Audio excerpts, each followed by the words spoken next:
নবী জবাব দেন, ফাতেমা রে, আমার উম্মত ফালাইয়া কেমনে যাবো রে, আমি ছটপট করি কান্দি।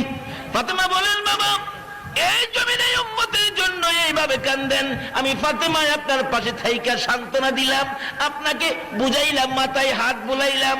হাসরের জমিনে যখন আপনি নবী উম্মতের জন্য পাগল পাগল হয়ে যাবেন, আমি ফাতেমা আপনাকে সান্ত্বনা দেওয়ার জন্য আপনি নবীরে কই গেলে পাবো গো, যদি কন্যা সুবহানাল্লাহ।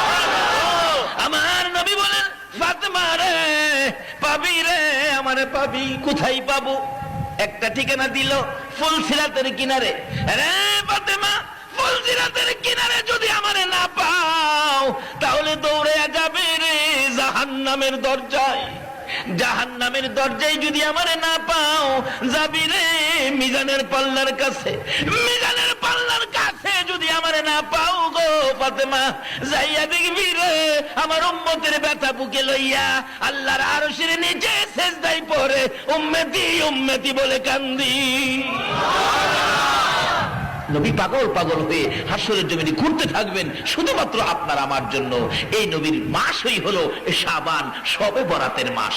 এই